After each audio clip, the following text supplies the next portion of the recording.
¿Te imaginas al padre en tanga? Que no puedo.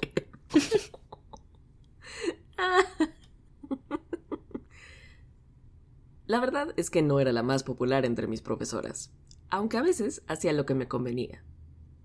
Por ejemplo, el día que llegué y les dije: Señor, ¿no vamos a ver la elección papal? Hacemos lo que quieras si consigues la tele, Jennifer. Y la tele se consiguió. Recuerdo a mis compañeros y yo contentos de perder clase. Ahí aparece él, en el balcón, con su estola roja, recién estrenada. La multitud enloquece como si fuera Taylor Swift en el Eras Tour, pero con menos pulseras de la amistad y más rosarios. Y también nosotros estábamos felices. Ni sabíamos quién era este señor, pero estábamos felices. Recordé lo de la tanga y me dio mucha risa. Pobre papá, debe de ser uno de los hombres con más ojos sobre él y por eso no te recomiendo serlo. Esto es No Recomiendo, un podcast de antirrecomendaciones de la vida y de lo que consumimos.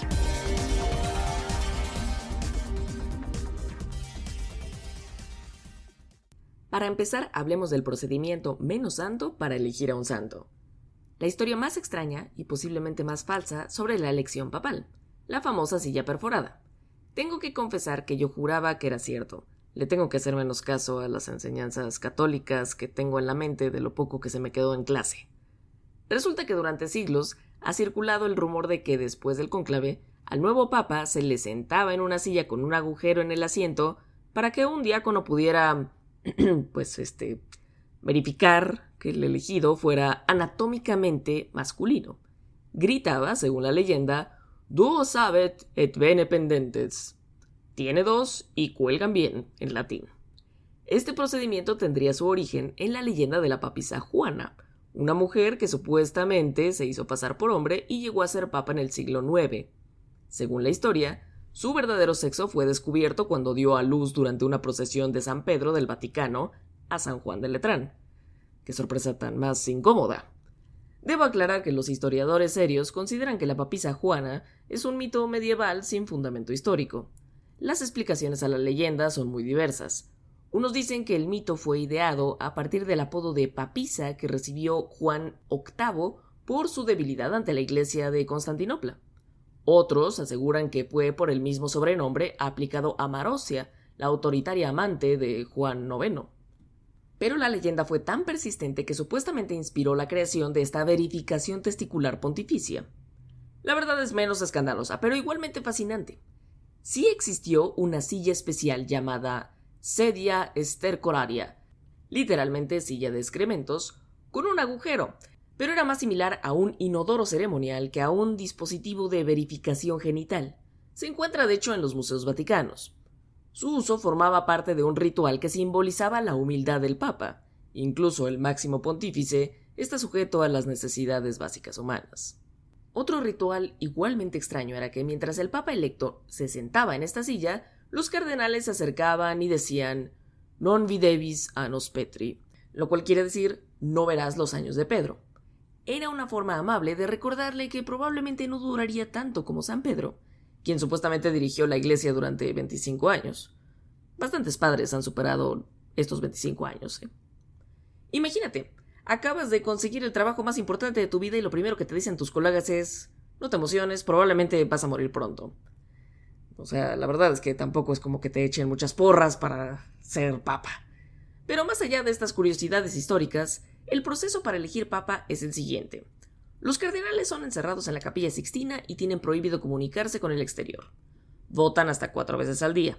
Sus papeletas son quemadas después de cada ronda con químicos especiales. Humo negro si no hay consenso, blanco si hay un nuevo papa.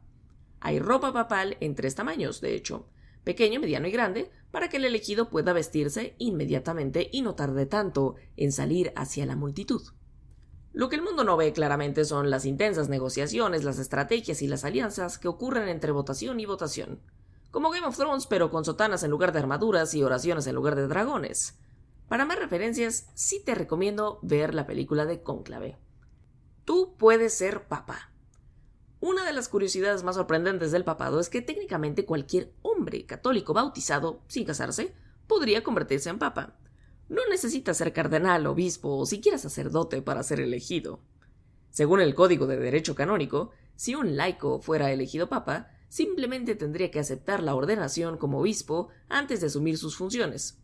Sería el equivalente eclesiástico de contratar a alguien sin experiencia para ser el CEO de una multinacional global, pero podría pasar. Esta regla, de hecho, ha permitido algunos casos raros. En 1294, los cardenales eligieron a un ermitaño de 80 años llamado Pietro da Morrone, quien vivía en una cueva. El pobre hombre intentó escapar cuando le comunicaron la noticia, pero eventualmente aceptó convertirse en el Papa Celestino V. 5 meses después renunció, probablemente añorando su tranquila cueva. Dante lo colocó en el infierno por esta gran renuncia.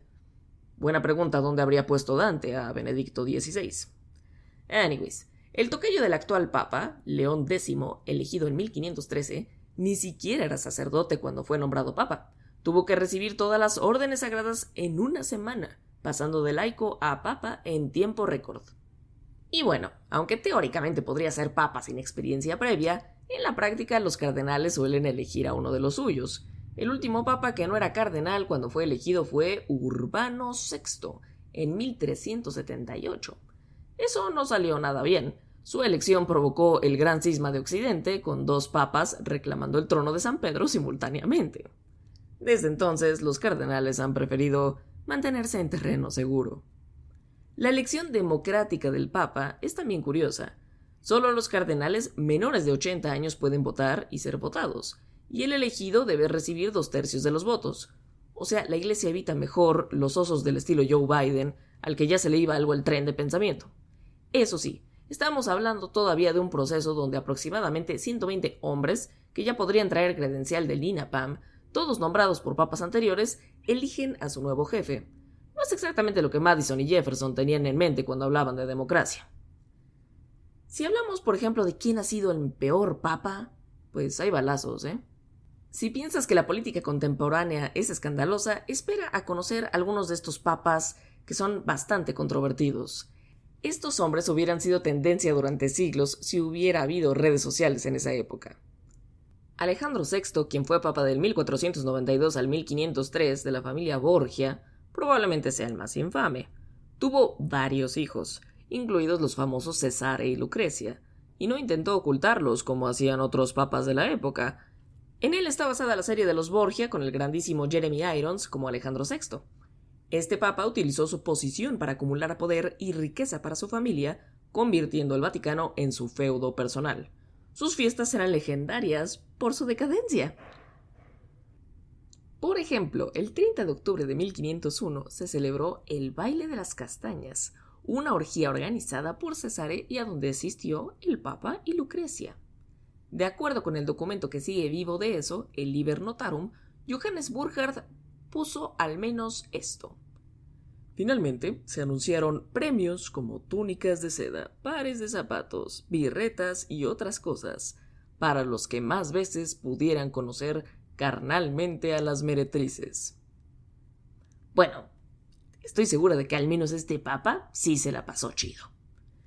Julio II, que fue papa del 1503 al 1513, apodado el Papa Guerrero, literalmente lideraba tropas en el campo de batalla con armadura completa. Imagínate un anciano con tierra y coraza gritando «¡Por Dios y por mí mismo!», mientras cargaba contra sus enemigos. Sus contemporáneos bromeaban diciendo que arrojaba las llaves de San Pedro al Tíber para poder usar la espada de San Pablo, lo cual era bastante impresionante. Parecido a este papa podríamos tener la imagen de Gandalf, ¿no?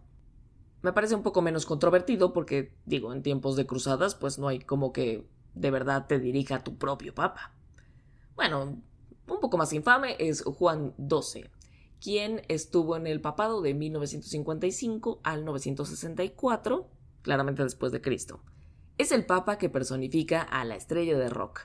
Ascendió al papado a los 18 años. 18. Y convirtió el palacio papal en su patio de recreo. Un cronista de la época escribió que transformó el palacio de Letrán en un burdel y que no pasaba un día sin cometer adulterio. Murió a los 27 años, supuestamente golpeado hasta la muerte por un marido celoso que lo encontró en la cama con su esposa. Uy. Benedicto IX tiene el dudoso honor de haber sido papa en 3 ocasiones distintas durante el siglo XI. Primero, su padre pagó a la curia una considerable suma de dinero para que su hijo fuera papa. Luego sufrió un golpe de estado y bajó de la silla, pero por la fuerza recuperó el papado de manos de Silvestre III. Y luego hizo algo inimaginable. Vendió el papado cuando se aburrió. O bueno, se supone que quería casarse con su prima. Vendió su puesto por 1.500 libras de oro, la totalidad del óbolo de San Pedro o el diezmo que globalmente se le da al Vaticano. El comprador fue el Papa Gregorio VI. Durante el año 1046 hubo un intento de destituir al Papa Gregorio VI. Sin embargo, Enrique III, monarca de Alemania, intervino viajando personalmente hasta Italia y convocó el Concilio de Sutri. Como resultado de este concilio, finalmente se eligió a Clemente II como el nuevo y único pontífice. Pero Benedicto IX cambió de opinión en esos años y quiso recuperar el papado. Lo logró durante un año, antes de acabar siendo excomulgado. El único papa que ha vendido su cargo como si fuera un artículo de eBay. Benedicto IX, una chulada. A veces la controversia ha venido por duplicado o triplicado. Durante el Gran Cisma de Occidente, que fue del 1378 al 1417, llegaron a haber 3 personas diferentes reclamando ser el verdadero papa simultáneamente. Los fieles debían elegir a quién seguir basándose en su ubicación geográfica o lealtades políticas. Y no podemos olvidar al Papa Formoso, que estuvo en el papado del 891 al 896. A esta pobre persona le desenterraron el cadáver. Su sucesor, Bonifacio VI, desenterró el cadáver del Papa Formoso para enjuiciarlo. Digo, ya que eres el representante de Dios en la tierra, seguro esto era más o menos legal. Al pobre Formoso lo vistieron con ropas papales, lo sentaron en un trono y fue sometido a juicio en el llamado Sínodo del Cadáver. Fue declarado culpable. Digo, está difícil defenderse cuando estás muerto, ¿no? Se le cortaron 3 dedos de la mano derecha, los que usaba para bendecir, y su cuerpo fue arrojado al Tíber. Incluso para los estándares medievales, esto la verdad es que fue un poco extremo. Ahora me gustaría hablar del trabajo del Papa, o cómo dirigir tu propio país sin ejército. Casi. Ser Papa es probablemente el único trabajo donde se espera que sea simultáneamente CEO de una organización global, jefe de Estado de un país, líder religioso infalible y celebridad internacional. Todo mientras llevas puesta una túnica blanca. Yo creo que estos compadres están preocupados hasta de no mancharse a la hora de la comida. Como jefe de la Iglesia Católica, el Papa supervisa una organización con más de 1.300 millones de clientes en todo el mundo, más de 400 empleados, los sacerdotes, y un valor estimado inmobiliario y artístico incalculable. El patrimonio neto de la Iglesia nunca ha sido revelado, pero los cálculos andan en los $1.000 millones, y esta cifra yo creo que es bastante prudente. Como jefe del Estado Vaticano, el Papa gobierna el país más pequeño del mundo, apenas 44 hectáreas. Para que te des una idea, bastante más pequeño que Central Park, que tiene 340 hectáreas, y muchísimo más pequeño que Chapultepec, que tiene 866. Pero no te dejes engañar por su tamaño. El Vaticano tiene su propia moneda, sellos postales, emisora de radio, periódico y hasta su propio dominio de internet. Punto de chica A. Lo que le falta en tamaño lo compensa en influencia. Y hablando de influencia, el Papa es el único líder religioso con asiento de observador en las Naciones Unidas. Sus encíclicas y pronunciamientos pueden influir en la política global, desde el cambio climático hasta los derechos humanos. El hombre tiene megáfono espiritual que resuena en todo el planeta. Quizás el aspecto más estresante del trabajo es la infalibilidad. Desde 1870, la doctrina católica establece que cuando el Papa habla ex cátedra, desde la cátedra de San Pedro, sobre asuntos de fe y moral, está libre de error. Imagina la presión. Millones de personas creen que no puedes equivocarte. Yo me pongo nerviosa cuando tengo que dar mi opinión en una junta de trabajo, no me imagino teniendo que definir dogmas universales. Las encíclicas, por ejemplo, son ex cátedra. Y bueno, las encíclicas son cartas solemnes que el Papa dirige a los obispos y fieles de todo el mundo. Mi favorita de tiempos recientes, Deus Caritas Est, Dios es amor, escrita por Benedicto XVI, que dentro de toda su polémica era un grandísimo teólogo. Lo siento, jesuitas, Benedicto era mejor en esto que Francisco. Y para estresarse, la agenda diaria. El Papa Francisco se levantaba alrededor de las 4:30 de la mañana. A los 87 años mantenía un horario que dejaría exhausto a la mitad de su edad, o incluso a mí que ya me duelen las rodillas. Audiencias, misas, documentos que firmar, viajes internacionales. Bienvenido a un trabajo del que no te puedes jubilar y del que solo te libera la muerte. O una renuncia si sigues el ejemplo de Benedicto XVI. Y si recuerdas, renunciar te puede mandar al infierno. Y no olvidemos que para este trabajo no hay periodo de prueba. No puedes pedir un aumento, aunque creo que esto ya sería un descaro, y tu desempeño es evaluado no solo por tus contemporáneos, sino por historiadores durante siglos después de tu muerte. Pero sin presiones, ¿eh? Luego hay gente como yo que encuentra maneras de divertirse con cosas como esta. Escuchemos parte del discurso papal. No te preocupes, no es tan relevante lo que dice, sino lo que viene después. Vamos, papá. Fratelli e sorelle carissimi, questo è il primo saluto del Cristo risorto, il buon pastore che ha dato la vita per il gregge di Dio. Ok, ya te grabaste la voz, ahora escuchemos a este personaje. Hola a todos en Latinoamérica, soy Kermit la Rana. Sí, ya sé lo que están pensando. Ustedes me conocen como René. Pero mi verdadero nombre es Kermit, K-E-R-M-I-T. ¿Lo ven? ¿Y de dónde salió el nombre de René? Bueno, todo sucedió en México. Es que la primera vez que fui me presentaron como René y no quería ser descortés, así que nunca corregí el error. Y desde entonces ahí me llaman René y... No es lo que me contaron a mí. Fuiste a México para pasártela en grande. No querías que Moa lo supiera y usaste otro nombre. Piggy, eso no fue No lo que te pasó. funcionó, Rana. A partir de ahora serás Kermit y no René. ¿Oíste? Ya oí. Bien. Ok, como dice Miss Piggy, ahora voy a ser Kermit la Rana. Que no se te olvide. No lo haré. ¡Beso, beso! ¡Adiós! Es que hasta se parecen físicamente. Terrible. Pero a diferencia de la rana René, la rana Gustavo o Kermit, el Papa sí tiene ejército.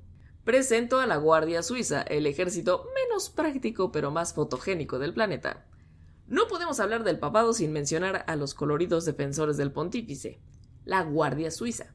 Con sus uniformes que parecen diseñados por Miguel Ángel durante un viaje de ácido y sus alabardas medievales, que los hacen ver como arlequines, son probablemente el ejército menos intimidante pero más fotografiado del mundo. La Guardia Suiza fue establecida en 1506 por el Papa Julio II. Sí, el mismo que mencioné antes que lideraba tropas en batalla. Eligió mercenarios suizos porque en aquella época tenían reputación de ser los soldados más leales y feroces de Europa, sin mencionar que la Confederación Suiza tenía alianza con el papado desde el siglo XVI. Es como si hoy contrataras a los Navy SEALs para proteger tu casa, pero les hicieras usar trajes de payaso. Sus uniformes tricolores de azul, rojo y amarillo son frecuentemente atribuidos a Miguel Ángel, aunque esto es probablemente un mito. Los diseños actuales datan del siglo XIX, inspirados en los colores de la familia Medici. Cada uniforme está hecho a medida, contiene 154 piezas y lleva 32 horas confeccionarlo. Es alta costura militar. Para unirse a la Guardia Suiza, debes de ser un hombre católico suizo, soltero, de entre 19 y 30 años, con buena conducta y haber completado el entrenamiento militar básico en Suiza. También debes medir al menos 1.74 metros de altura. Aunque parecen figuras decorativas, los guardias suizos son soldados entrenados. Bajo esos uniformes renacentistas, llevan armas modernas y están entrenados en técnicas contemporáneas de protección. Su momento más heroico fue el 6 de mayo de 1527 durante el saco de Roma, cuando 147 guardias murieron protegiendo al Papa Clemente VII mientras éste escapaba a través de un pasadizo secreto al Castel Sant'Angelo. Solo 42 guardias sobrevivieron. Es por esto que los nuevos reclutas juran lealtad cada 6 de mayo, conmemorando a sus camaradas caídos. Hoy en día la Guardia Suiza consta de solo 135 hombres, lo que la convierte en el ejército más pequeño del mundo. Para poner esto en perspectiva, la seguridad de un casino de Las Vegas tiene más personal. Pero lo que les falta en número lo compensan en tradición y compromiso. Y sí, siguen usando sus alabardas ceremoniales, armas que no han sido prácticamente útiles en combate desde hace 300 años.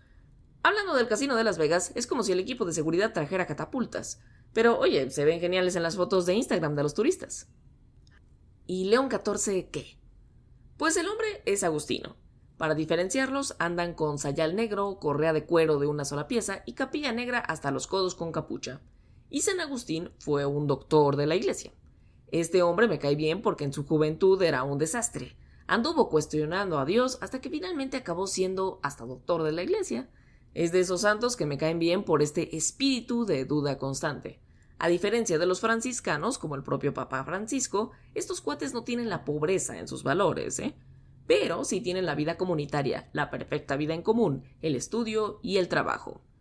Eso se nota en que el señor Robert Francis es también matemático de formación, además de su doctorado en Derecho Canónico con mención magna cum laude. Habla inglés, español, italiano, francés, portugués, quechua y lee en latín y alemán. Sospecho que pronto le veremos una visita suya a Perú porque ahí lo mandaron de misiones. O sea, a hacer proselitismo religioso hace ya algunos años a Chulucanas, en Perú, y de ahí acabó siendo obispo de Chiclayo.